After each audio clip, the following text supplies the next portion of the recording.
Cena EC3 was at the Rumble, right? It was Rumble Takeover, right? The Takeover NXT. Takeover Philadelphia. Whatever it was. And then now there's going to be another Takeover Chicago after Takeover New Orleans. Mm-hmm. He's supposed to make his debut in Takeover New Orleans. Yeah. Right? That's perfect. You know why? Because they've already let you know, they've already kind of let it be known which guys are going to be called up to the roster. Mm-hmm.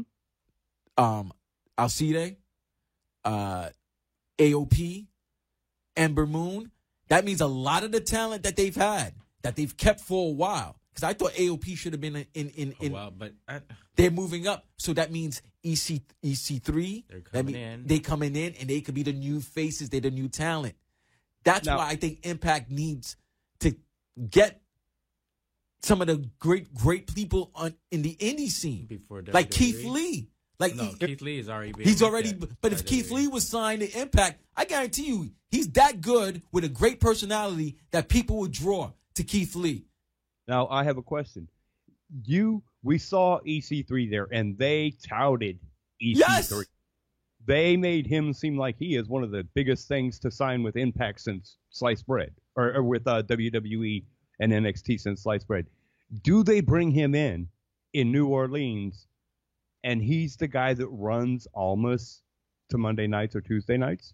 Do they put their belt on him off rip and say, this man is... I wouldn't mind them doing that because you know why? All the talent's supposed to be moving up.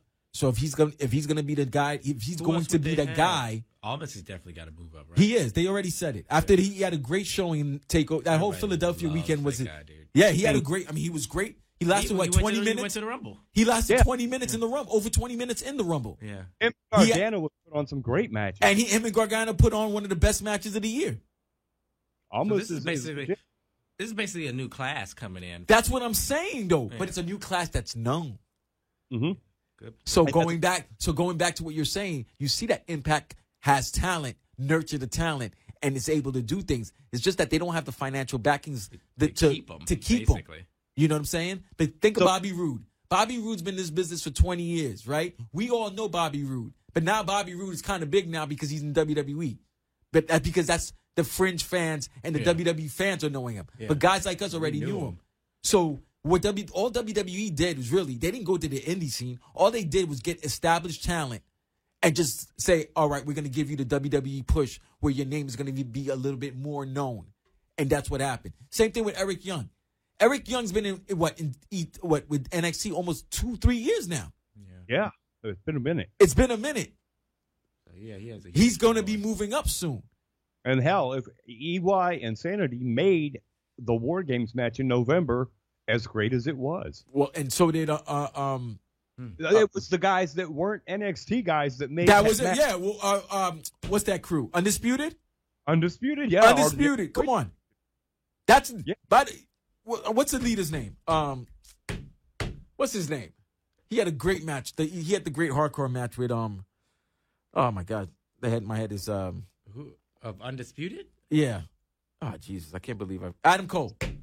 Yeah. Adam Cole, baby. Baby. Right? Kyle O'Reilly, Bobby Fish, and Adam Cole, baby. Right. Adam Cole is a star. Of course. Yeah, he's got to move up, right? He's a star in ROH. He's a star. There's no doubt about it. He's a star. You telling me if Adam Cole was in Impact, he still wouldn't be a star? No, of course he would be a star. Yeah. Star everywhere he goes. Anywhere he goes. Yeah. Anywhere he goes. Exactly. I'll give Impact. You know why I give Impact credit? Bobby Lashley was okay in WWE before. He went to Impact, became a champion, and became known. And that's what I mentioned on the show. And then now? I mentioned on the show that... Bateman. What? Derek Bateman. You know who Derek Bateman is? No, who? EC3. He was Derek Bateman in NXT. When they had the little NXT thing. At WWE, he was Derek Bateman? Yeah, he was Derek Bateman. Yeah.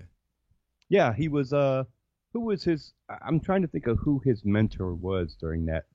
But yeah, that's where he was. And then he takes himself from up in Willoughby, Ohio. He goes down to Orlando. Willoughby. He becomes the nephew of Dixie Carter and becomes one of the greatest one of the best professional wrestlers and that goes back to what I was saying earlier in the show. That listen, that these you can revitalize your career in Impact Wrestling too. Look at Billy Ray.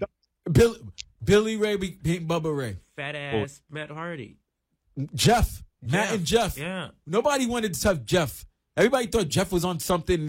Come on, man. And if you didn't want Jeff, you weren't getting Matt. Right.